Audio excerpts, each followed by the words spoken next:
سے یہی سنو گے، عقیدہ اچھا ہوگا تو خوشبو اچھی ہوگی، اس لیے کبھی بھی کسی بے دین کی تعریف نہ کریں۔ اللہ فرشتوں نے یہی اعتراض کیا، اے اللہ تو ایسے انسان کو، ایسی چیز کو خلیفہ بناتا ہے جو زمین میں فساد برپا کرے گی، خون بہائے گی اور فتنہ انگیزی کا ذریعہ بنے گی۔ اللہ نے اس کے جواب میں یہی ارشاد فرمایا، انی عالم ما لا تعلمون، جو بات میں جانتا ہوں تم نہیں جانتے۔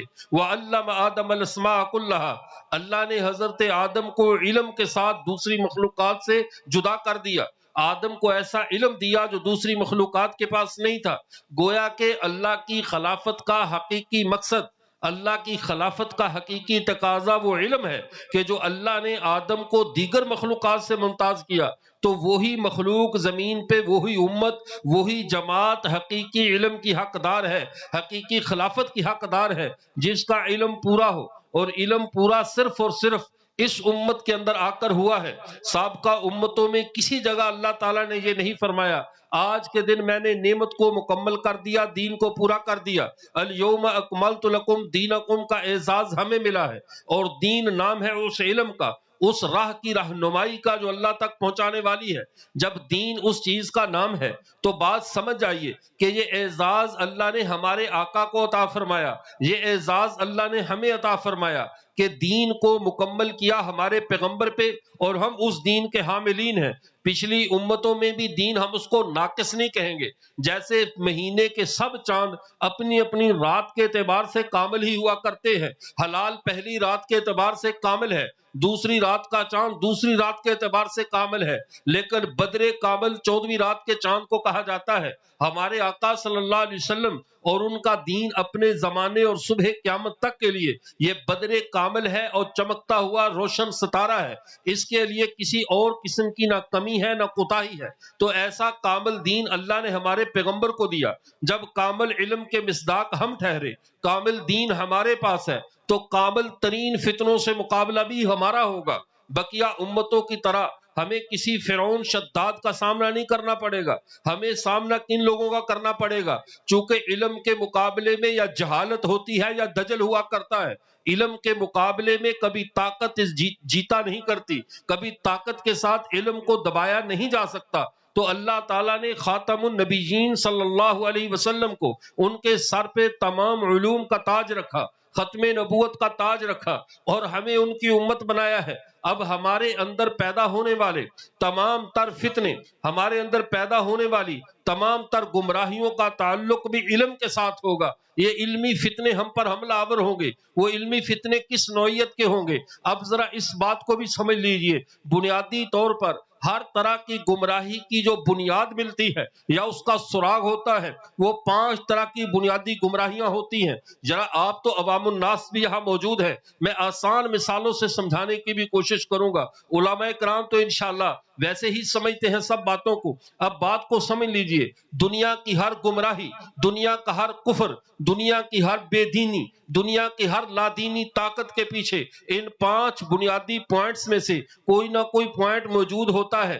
پہلی وجہ شرک کی ہے۔ شرک کسی امت میں پایا جائے، اللہ کی ذات کے ساتھ شریک ٹھہرانا، یہ کائنات کی سب سے بڑی جہالت، کائنات کا سب سے بڑا جرم ہے کہ کسی قوم میں شرک پایا جائے۔ اللہ تعالیٰ کو مشرک اتنا ناپسندیدہ ہے کہ جب حضرت نوح علیہ السلام کی قوم نے شرک کیا، شرک میں مبتلا ہوئے، اللہ نے پانی بہا کر زمین کو صاف کر دیا۔ جیسے قالین پہ گندگی گر جائے یا گندگی لگ جائے، اسے پانی سے صاف کیا جاتا ہے۔ کسی جگہ کوڑے کرکٹ کا ڈھیر ہو، پانی بہا کے صاف کیا جاتا ہے۔ اللہ نے زمین کو صاف کیا پانی بہا کر کے یہ شرک کی گندگی صاف ہو جائے۔ جب قوم موسیٰ نے شرک کیا، ایک بچھڑے کی پوجا کی، اللہ نے فرشتوں کو بھی ہاتھ میلے نہیں ہونے دیے، بلکہ یہ مشرک اتنا بد اخلاق اور بد تہذیب ہوتا ہے، کائنات میں اتنا یہ غلیظ ہوتا ہے کہ اللہ کی ذات کی نظروں سے تو گرتا ہی گرتا ہے، یہ اپنی نظروں سے بھی گر جاتا ہے۔ یہی وجہ ہے جب حضرت نوح، حضرت موسیٰ کی قوم نے شرک کیا،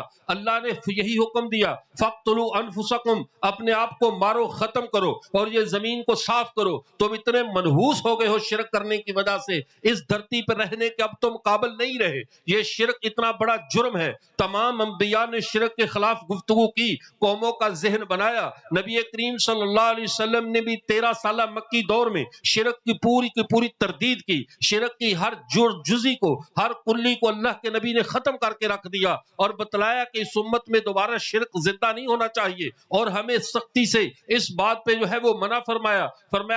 کل امر الجاہلیتی موضوع تحت قدمی, جاہلیت کے سارے کام, چاہے وہ شرک تھا, سود تھا, کفر تھا, یا جتنے بھی بڑے جرائم تھے, سارے آج میرے پاؤں کے نیچے ہیں. لا ترجعوا بعدی کفارا ولا ترجعوا بعدی ضلالا, میرے بعد دوبارہ گمراہ بھی نہیں ہونا, میرے بعد دوبارہ کافر بھی نہیں ہونا. یہ میرے آقا صلی اللہ علیہ وسلم امت کی ذہن سازی کر کے جا رہے ہیں کہ شرک کی اس امت میں گنجائش نہیں ہے. یہی وجہ ہے, آپ سمجھ جائیے, دنیا میں جتنی بھی گمراہیاں پر مارتی ہیں, جتنے بھی اعتقادی فتنے جنم لیتے ہیں, سب سے پہلے ان میں بنیاد شرک کی ہوتی ہے. اور شرک جب کسی قوم میں داخل ہو جائے, وہ پہلے نمبر پہ اللہ کی محبوبین کی لسٹ سے باہر ہو جاتا ہے. شرک کے آتے ہی وہ مقبول بندوں سے مردود بندوں کی گنتی میں آ جاتا ہے. یہی وجہ ہے ہر بے دین نے سب سے پہلے شرک کے ساتھ چھیڑ چھاڑ کی ہے. ہر گمراہ, چاہے وہ جھوٹا مدعی نبوت ہی کیوں نہ ہو, چاہے وہ کسی بھی قسم کی کاز, کسی بھی قسم کی دعوت کو لے کر اٹھے, سب سے پہلے وہ کام یہ کرتا ہے, اسے پتا ہے جب تک بندہ موحد ہے, جب تک اللہ کی توحید کا پرستار ہے, جب تک اللہ کے ساتھ کسی کو شریک ٹھہرانے والا نہیں ہے, میری جھوٹی نبوت کی جو ہے وہ بیل منڈے نہیں چڑھے گی, میرا کام نہیں چلے گا. اس لیے ہر بے دین کوشش کرتا ہے پہلے کسی نہ کسی طرح شرک جلی یا شرک خفی, اعلانیہ یا خفیہ, کسی نہ کسی طریقے سے اس کو شرک کی راہ پہ لایا جائے. جیسے ایک مثال عرض کرتا ہوں, مرزا غلام محمد قادیانی بدبخت کو ہی لیجئے, ہمارے سامنے اس کا ایک دعویٰ ہے, قوم کو ایک دعویٰ بتلایا جاتا ہے کہ اس نے ختم نبوت کا انکار کیا ہے, اس نے محمد عربی کے بعد دعوی نبوت کیا ہے, لیکن یہ بات کی ہے. ذرا اس سے پہلے تو دیکھو, اس نے پہلے سارے قادیانیوں کو مشرک بنایا ہے, سب سے پہلے ان کی رگوں میں شرک کے انجیکشن لگائے ہیں, سب سے پہلے ان کے خون کے ساتھ شرک کے زہر کو گردش کروائی ہے, تب جا کر یہ قادیانی امت بنی ہے. ورنہ کیسے ہو سکتا ہے کہ جس آدمی میں رائی کے دانے برابر بھی عقل و شعور ہو, وہ محمد عربی سے بغاوت کرے, محمد عربی کو چھوڑ کر کسی اور دجال کے پیچھے چلے, تب تک نہیں جاتا جب تک اللہ کی نظر سے نہ گرے, جب تک صحابہ کی, اللہ کے نبیوں کی نظر سے نہ گرے, اولیاء کی نظر سے نہ گرے. اور نظر سے تب گرتا ہے جب بندہ شرک کی گود میں جا کر بیٹھ جائے. اور یہ شرک کی گود میں مرزا غلام محمد قادیانی نے کیسے بٹھایا؟ آپ چھوٹی سی مثال کو لیجئے, اللہ کے نبی صلی اللہ علیہ وسلم نے کس طرح امت سے شرک کے راستے بند کیے. عیسائیوں کا جرم کیا تھا؟ وہ کہتے تھے عیسیٰ علیہ السلام خدا کے بیٹے ہیں. جرم کیا تھا؟ وہ کہتے تھے حضرت مریم خدا کی بیوی ہے. یہودی کہتے تھے عزیر خدا کے بیٹے ہیں. میرے پیغمبر نے بارہا امت کو یہ پیغام دیا, صحابہ کو سمجھایا, امت کو بتایا اللہ کی ذات لم یلد ولم یولد ہے, نہ اس کا کوئی بیٹا ہے نہ اس کا کوئی باپ ہے. اللہ ان رشتوں سے بے نیاز ذات ہے. رشتے پہچان ہوتے ہیں احتیاجی کی, رشتے پہچان ہوتے ہیں بندے کی مجبوریوں کی. اللہ کی ذات نہ بیٹے کی مجبور ہے, نہ باپ کے سامنے دو زانو بیٹھنے والی ہے. بیٹے کا کام باپ کے سامنے ادب سے بیٹھنا ہے. اللہ کسی کے سامنے دو زانو کیوں بیٹھے؟ اللہ کسی کا بیٹا کیوں ہو؟ وہ تو ذات بے نیاز ہے.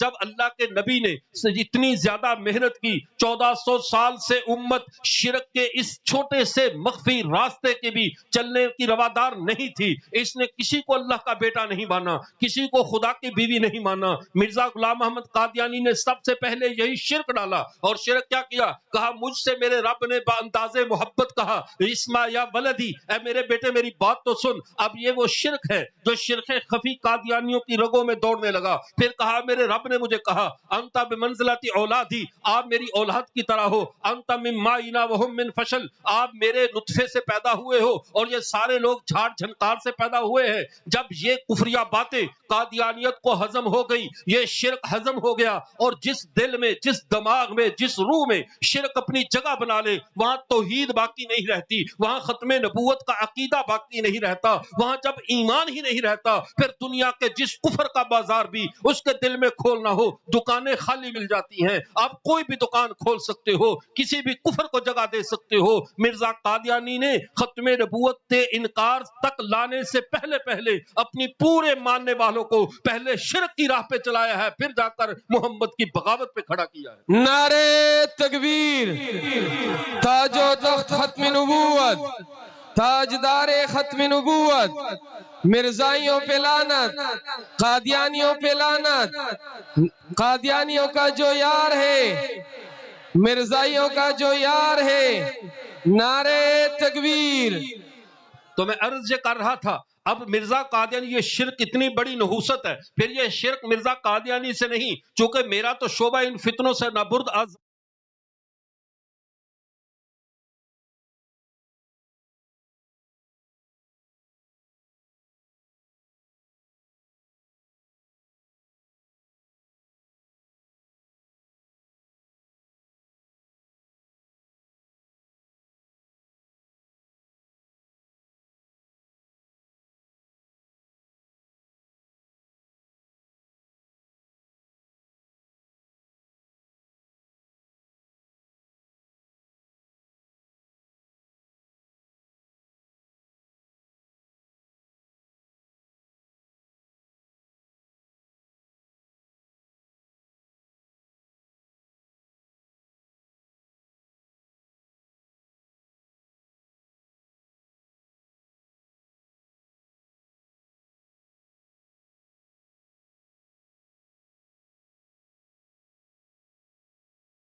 جی السلام علیکم۔ تو میں عرض یہ کر رہا تھا، اب بات کو سمجھ لیجئے، تو جیسے میں نے عرض کیا کہ فتنوں کے ساتھ ٹکراؤ تو ہمارا ایک معمول ہے۔ اب ہم نے جب اس نقطہ نظر کو دیکھا تو ہر مشرک اس ترتیب پہ بات کرتا ہے، جیسے اس کے بعد مرزا غلام محمد قادیانی نے بھی اسی گمراہی کو، اسی اعتقادی فتنے کو پہلے جنم دیا، پہلے لوگوں کو شرک کی راہ پہ لے کر گیا، پھر بقیہ ساری گمراہیاں امت میں خود کار جھاڑیوں کی طرح اگتی رہی اور وہ پیچھے چلتا رہا اور قوم پیچھے چلتی رہی۔ اب اسی کے ساتھ ضمنی چھوٹے چھوٹے جو جن کو ہم نظر انداز کر دیتے ہیں، وحید الدین خان کو دیکھو، وہ بھی کہتا ہے اللہ نے میرے ساتھ محبت سے یوں کلام کیا جیسے بیٹے کے ساتھ یا محبت کے ساتھ کلام کیا جاتا ہے۔ یہ وہ شرک کی باتیں ہیں جو آہستہ آہستہ امت کے دماغوں میں ڈالی جاتی ہے تاکہ آگے اگلے فتنوں کے لیے اس کو تیار کیا جائے۔ اسی لیے ہر گمراہی کی بنیاد پہلے نمبر پہ شرک ہوتا ہے۔ ہر مشرک جتنا بھی وہ عقل مند کیوں نہ ہو، اللہ کی نظروں میں مردود ہوتا ہے، تو اللہ کی نظر سے پہلے بندے کو گرانے کے لیے اس کے اعتقاد میں شرک کے جرثومے ڈال دیے جاتے ہیں۔ اب وہ چاہے پھر درباروں پہ دھمالے ڈالے، چاہے کسی قبر پہ سجدہ ریز ہو جائے، چاہے کسی بت کے سامنے جو ہے وہ اپنی جبین نیاز خم کر دے، چاہے وہ کسی جھوٹے کو مدعی نبوت مان لے، جب اللہ کی نظر سے ہی گر گیا اب اس کی کیا وقت ہے؟ وہ جس گھاٹی میں جہاں جا کر مرتا ہے مر جائے، اللہ کو اس سے کیا غرض، شریعت کا اس سے کیا سروکار؟ اس نے جہنم کی راہ کو چن لیا۔ دوسرا بڑا جرم جس کے ساتھ گمراہی پھیلتی ہے، جس کے ذریعے عقیدوں کو خراب کیا جاتا ہے، وہ جرم تشبیہ کا جرم ہے۔ تشبیہ کس کو کہتے ہیں علماء اچھی طرح جانتے ہیں، لیکن مخلوق کو اللہ کے ساتھ تشبیہ دینے لگ جانا، ہر بات میں اپنی بات اللہ کی بات کے ساتھ ملانا، انسانوں کو تشبیہ نبیوں کے ساتھ دینے لگ جانا، اور حفظ مراتب کا خیال نہ رکھنا، درجات کا خیال نہ رکھنا، الفاظ کی عصمت کا خیال نہ رکھنا، یہ وہ بنیادی گمراہی ہے جو آہستہ آہستہ دماغوں میں چلی جاتی ہے۔ آپ نے بیسیوں بار سنا ہوگا، ہمارے حضرت علامہ خالد محمود صاحب رحمۃ رحمت اللہ علیہ سے کسی نے سامنے عرض کیا. حضرت نے پوچھا بھائی تم کتنے بہن بھائی ہو؟ کہنے لگے حضرت میں اپنے والدین کی اکلوتی اولاد یعنی وحدہ لا شریک بچہ ہوں اپنے والدین کا. اپنی طرف سے تو اس نے ایک علمی سا چٹکلا چھوڑا، لیکن حضرت علامہ صاحب نے ڈانٹ کر کہا خدا کے لیے ان الفاظ کو ہر جگہ استعمال نہ کیا کرو. یہ وحدہ لا شریک کا لفظ یہ اسی لا شریک ذات کے ساتھ خاص ہے. ان الفاظ کی بےحرمتی مت کرو کہ اکیلے پیدا ہوئے تو کہا میں بھی وحدہ لا شریک ہوں. تم لا شریک کیسے ہوئے؟ تمام بنی آدم کو اللہ نے بھائی بھائی قرار دیا ہے. تمام بنی آدم کو رسول اللہ نے تمام اہل ایمان کو آپس میں بھائی بھائی قرار دیا ہے. تو تم لا شریک کیسے ہوئے؟ تم نے ایک مقدس اصطلاح کو تم نے اپنی ذات پہ فٹ کیا ہے. یہی وہ گمراہی کا راستہ ہے کہ ہر بات میں اوپر تشبیہ دینے لگ جانا. اور یہ تشبیہ کا جرم مشرکین مکہ اور طریقے سے کرتے تھے، دنیا کے مشرکین اور طریقے سے کرتے تھے، لیکن دجال اپنے طریقے پہ تشبیہ دیتے ہیں. اس کی ایک چھوٹی سی مثال دیکھیے،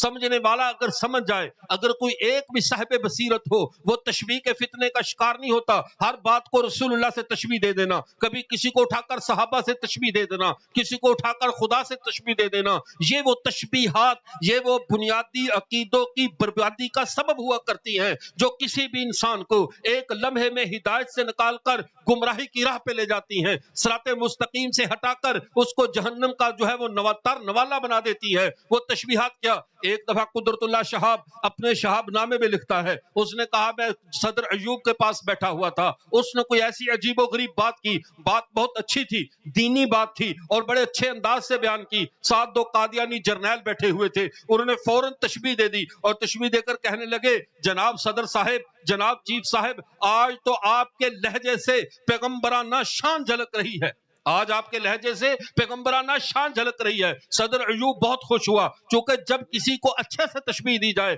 وہ نہیں دیکھتا اس میں میرے عقیدے کا کیا نقصان ہو رہا ہے، وہ وقتی طور پہ اپنے ملنے والے پروٹوکول پہ نظر کرتا ہے. صدر ایوب خوش ہوا کہ مجھے جو ہے وہ نبوت سے تشبیہ دی. اب قادیانی افسران نے تو چال چلی تھی کہ کسی طرح اس کو پٹڑی سے اتارنا کیسے ہے. انہوں نے کہا، کہنے لگے کہ آج آپ کی لہجے سے پیغمبرانہ شان جھلک رہی ہے. قدرت اللہ شہاب کہتے میں فوراً سمجھ گیا کہ ابھی یہ صدر ایوب کو اپنے شیشے میں اتار رہے ہیں، صدر ایوب کو گمراہی کی طرف لے جانا چاہتے ہیں. کہہ رہے میں نے فوراً کہا صدر صاحب آپ ان کی باتوں میں مت آنا، ان بیچاروں کا کبھی اصلی نبیوں سے واسطہ پڑا ہی نہیں ہے. میرا خیال آپ حضرات اسپیکر چل رہا ہے. تو انہوں نے کہا ان کا کبھی اصلی نبیوں سے واسطہ پڑا ہی نہیں ہے. اب صدر ایوب ہنس ہنس کا لوٹ پوٹ ہو گیا کہ یہ تو نے کیا بات کر دی، لیکن قادیانی کی پوری دعوت کو قدرت اللہ شہاب نے مٹی میں ملا کے رکھ دیا. دوستوں گریباں ہوئے، لڑے جھگڑے، لیکن قدرت اللہ شہاب کے ایک جملے نے صدر ایوب کا ایمان بچا لیا کہ جو ہی انہوں نے ایوب کو تشبیہ دی نبوت کے ساتھ، اس نے فوراً کہہ دیا انہوں نے کہا سچے نبیوں سے واسطہ پڑا نہیں، اس لیے ہر ایرے گہرے کو نبی سمجھنے لگ جاتے ہیں. ان بے وقوفوں کی بات میں مت آنا. اس لیے میرے دوستو جب تمہارے سامنے کوئی کسی بزرگ کو تشبیہ دینے لگے نبی کے ساتھ، کسی بزرگ کو تشبیہ دینے لگے خدا کے ساتھ، خدا کے لیے آپ بھی آنکھیں کھول لینا. اندھی عقیدت میں جی سر مت کرنا. یہ مت کہنا حضرت نے ہمارے حضرت اقدس کی تعریف کی ہے. تشبیہ کا فتنہ وہ بنیادی فتنہ ہے جب بھی جو تعریف کے رنگ میں حملہ کرتا ہے، تمہارے پسندیدہ طریقے سے ایمان پہ ڈاکہ ڈالتا ہے. اگر اپنے ایمان کو بچانا ہے، جب بھی تشبیہ کا پیمانہ معاشرے سے نکل کر اوپر جائے. آج یہاں پر علماء موجود ہے، کوئی کہہ دے کہ مولانا قاری رسال محمد صاحب ماشاءاللہ گفتگو کرتے ہیں شیخ سجاد الحسن ابن الحجابی کی طرح اور وہ علمی گفتگو کرتے ہیں اپنے فلاں استاذ کی طرح، یہ تشبیہ تو سمجھ میں آتی ہے. اگر خدا نخواستہ کوئی یہ کہے کہ ان کی گفتگو سے پیغمبرانہ شان جھلک رہی ہے، ان کی بات میں جیسے خدا بول رہا ہے، تو خدا کے لیے سمجھ جانا تمہیں گمراہی کی طرف دھکیلا جا رہا ہے، تمہیں فتنے میں مبتلا کیا جا رہا ہے. تو الفاظ کا اپنا تقدس ہے، اصطلاحات کی اپنی جو ہے وہ حد بندیاں ہیں. ہر اصطلاح کو اپنی حد میں رکھو، ہر لفظ کو اپنی عصمت میں رکھو. کسی بات کو نہ اوپر لے کر جاؤ نہ نیچے گراؤ، جس کی جو جگہ ہے اس کو وہیں رکھو. بہت سارے فتنوں سے تمہارا ایمان بچ جائے گا. اور دوسری صورت ہے جس کے اندر تیسری صورت جو قوم کے اندر گمراہی کی میں نے عرض کیا 5 چیزوں سے عقیدے پہ حملہ ہوتا ہے، 5 چیزوں سے اعتقادات برباد کیے جاتے ہیں. اور تیسری چیز جس سے عقیدہ برباد کیا جاتا ہے وہ تمثیل ہے. تمثیل کہتے ہیں مثالیں دینا، الٹی سیدھی مثالیں دینا. یہ شرک مشرکین مکہ کیا کرتے تھے، اللہ کے فرشتوں کو خدا کی بیٹیوں سے مثال دے دیتے. تو اللہ کے کہتے یہ خدا کی بیٹیاں ہیں گویا کہ یہ اس طرح ہے گویا کہ یہ فلا فلا ہے گویا کہ اب یہ گویا کہ چونکے چناچے کے ساتھ جب بھی بات کی جاتی ہے جب بھی تمثیل اور مثال بیان کی جاتی ہے بندہ گمراہی کے گڑھے میں گر جاتا ہے. اب اس کی مثال سمجھو. مرزا قادیانی کیسے تمثیل بیان کرتا ہے؟ کہتا ہے میرے گھر میں ایک بیٹا پیدا ہوگا اور مجھے بتایا گیا گویا کہ وہ ابن اللہ ہوگا, گویا کہ وہ اللہ کے بیٹوں جیسا ہوگا. اور بندگان خدا کیسی گمراہی قوم کو دے رہے ہو, اللہ تو بیٹوں سے پاک ہے, پھر تیرے گھر میں پیدا ہونے والا ناپاک بشیر احمد یہ کیسے بشیر الدین محمود یہ کیسے جا کر اللہ کے بیٹوں سے مشابہ ہو گیا؟ اس ذات سے تمثیل دے رہا ہے, اس ذات کی مثال دے رہا ہے جو بیٹوں سے پاک ہے. اور اس کی قوم خوش ہو رہی ہے کہ کتنا بڑا الہام ہوا, کتنا بڑا کشف ہوا کہ مرزا قادیانی کے بیٹے کی مثال اللہ کے بیٹوں کے ساتھ دی گئی ہے. خدا کی ذات تو رشتوں سے ویسے ہی پاک ہے, پھر مثال درست کیسے ہوئی؟ فلا تضربوا للہ الامثال, اللہ کے لیے مثالیں بیان نہ کیا کرو اپنی طرف سے گھڑ گھڑ کے. اب آپ دنیا میں جتنے بھی یوٹیوبرز کو دیکھو گے, کسی کو دیکھو گے, وہ مثال ایسی بیان کرے گا, بندے کہتے کیا بات ہے, کتنی اچھی مثال سے سمجھایا ہے, لیکن وہ کمبخت اپنا خفیہ زہر تمہارے دماغوں میں انڈیل دیتا ہے. ایسی مثال دے گا, کبھی خود کو خدا کا نمائندہ کہے گا, کبھی کہہ دے گا ہم پر اتنی مصیبتیں آئی ہیں صحابہ پہ بھی نہیں آئی. یہ مثال صحابہ کی لا رہا ہے, عقیدت اور عظمت اپنی بیان کر رہا ہے. ایسی مثالیں دینے والوں سے بھی بچ کے رہا کرو جو مثالیں تمہارے عقیدوں پہ حملہ آور ہوں, جو مثال تمہارے عقیدہ توحید کو متزلزل کر دے, جو مثال تمہارے نظریات کو برباد کرے, جو مثال تمہیں انبیاء سے بدگمان کرے, جو مثال تمہیں صحابہ کے بارے میں بد زبان کرے. ایسی ہر مثال کو چھوڑ دو اور بغیر مثال کا زندہ رہ لو, لیکن ایسی کسی مثال کو, کسی تشبیہ کو, کسی تمثیل کو اپنے دل و دماغ میں جگہ مت دینا جو مثال تمہیں اللہ اور اللہ کے رسول سے دور لے کر چلی جائے. نعرے تکبیر, نعرے تکبیر. تاج و تخت ختم نبوت, تاجدار ختم نبوت, نعرے تکبیر. چوتھا جرم جو سب سے زیادہ کیا جاتا ہے, جس کے ذریعے گمراہی پھیلتی ہے, وہ جرم ہے تحریف کا. تحریف کس کو کہتے ہیں؟ کہ انسان کے سامنے ایک بات رکھی جائے, حقیقت ویسے نہ ہو. اللہ کی کتاب پڑھی جائے, معنی اس کے منہ میں اپنا ڈال دیا جائے. حدیث پیغمبر کی بیان کی جائے, شرع اپنی مرضی کی کر دی جائے. یہ وہ تحریف ہے جو ہر بے دین کرتا ہے, ہر لادین تحریف کرتا ہے. الفاظ کو آگے پیچھے کرے گا, ہیر پھیر کرے گا, اور اس تحریف کے پیچھے پورے مقاصد ہوتے ہیں. یہ تحریف بلا وجہ نہیں ہوتی, کبھی اپنا قد منوانے کے لیے, کبھی دوسرے کا قد گرانے کے لیے, کبھی عالمی ایجنڈوں کی تکمیل کے لیے لوگ عبارتوں کو بدل دیتے ہیں, تحریفات کر دیتے ہیں. اس کی ایک چھوٹی سی مثال سمجھ لیجئے, میں اسی زمانے سے ایک مثال دیتا ہوں. آج سے تقریباً 150 سال قبل جب 1897 میں تھیوڈور ہرزل نے اسرائیلی ریاست کی بنیاد رکھنے کا اعلان کیا, اس وقت وہاں کے جو مسجد اقصی کے مفتی اعظم تھے, اس مفتی اعظم نے یہ فتویٰ دیا کہ یہودیوں کو زمینیں بیچنا حرام ہے. اس مفتی کا نام سید علی امین الحسینی رحمت اللہ علیہ, انہوں نے فتویٰ دیا یہودیوں کو زمینیں مت بیچو, ان کو زمینیں بیچنا جائز نہیں ہے. اس فتوے کی تائید پوری دنیا میں سب سے پہلے جنہوں نے کی تھی ان کا نام ہے علماء دیوبند. ان علماء حضرت مفتی کفایت اللہ دہلوی رحمت اللہ علیہ, حضرت مولانا اشرف علی تھانوی رحمت اللہ علیہ اپنی کتاب بوادر و نوادر میں, اور حضرت کفایت اللہ دہلوی اپنی کتاب کفایت المفتی میں انہوں نے فتویٰ دیا, اور مفتی سید امین الحسینی کے فتوے کی تائید کی کہ یہودیوں کو زمینیں بیچنا حرام ہے, ان کو زمینیں مت بیچی جائیں. اب یہ تو فتویٰ تھا ایک طرف, یہ بات کو یہیں چھوڑیے, آگے چلیے. انگریز بڑا شاطر ہے, اس نے کہا بدلہ کیسے لیا جائے, ان علماء کو کس طرح ڈی گریڈ کیا جائے. ان علماء کی عظمت تو لوگوں کے دلوں میں بہت زیادہ ہے, کیوں نہ ہو انہی کی عبارتوں پہ ان کے کفر کا فتویٰ ائمہ حرمین سے لے لیا جائے. اسی بر صغیر پاک و ہند میں حضرت نانوتوی کی کتابوں کا, حضرت مدھانوی کی کتابوں کو, حضرت مولا خلیل احمد سہارنپوری کی کتابوں کو لے کر ان کی عبارتوں میں تحریف کی جاتی ہے, آگے پیچھے لکھا جاتا ہے, ساتھ مرزا قادیانی کا موقف لکھا جاتا ہے, اور ائمہ حرمین کو دھوکہ دے کر ایک فتویٰ مرتب کیا جاتا ہے حسام الحرمین کے نام پہ کہ